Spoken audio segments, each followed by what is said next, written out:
আপনারা I don't care, আমি জিয়া রহমানের নামে বলিনি।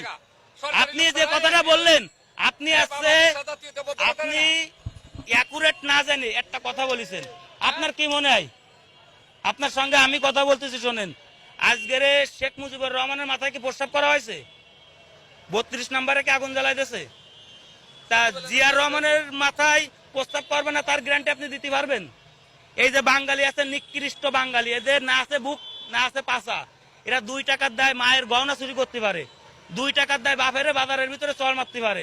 এত সেই বাঙালি যদি শেখের মাথায় প্রস্তাব করতে পারে, তা জিয়ার রহমানের মাথায় যে প্রস্তাব করবে না, এই গ্যারান্টি তারেক রহমান দিক। তারেক রহমান দেশে আসুক। সে মোসলেকা দিয়ে চলে গেছিল, 4 জন পুলিশে তার বিমানের ভিতরে দিয়েছিল, আমার দ্বারা সে সব ভিডিও আছে। সে কি নিজেতে মোসলেকা দিছিল? তারে মোসলেকা দিতে কইল। আমরা ভাই সাধারণ, আমরা সাধারণ জনগণ, আমরা সাধারণ জনগণ, আমরা সাধারণ জনগণ। আমি বিভিন্ন লোকের নিয়ে কথা বলতেছি, কারণ আমাদের অধিকারটা, আমাদের অধিকারটা, আমাদের গরিবের অধিকার দিয়ে গেছে ওই সেই জিয়ার রহমান, ওই সেই বঙ্গবন্ধু। তাহলে এখন আমাদের অধিকারটা নেই কেন? আমার দ্বারা এইটাই কথা, জিয়ার রহমান আর সেই শেখ মুজিবুর রহমান, সে জাতীয় নেতৃবৃন্দরা আমাদের গরিবকে স্বীকৃতি দিয়েছে, আমাদের গরিবকে এই রাস্তা দিয়েছে, এই গরিবীর রাজপথ দিয়েছে।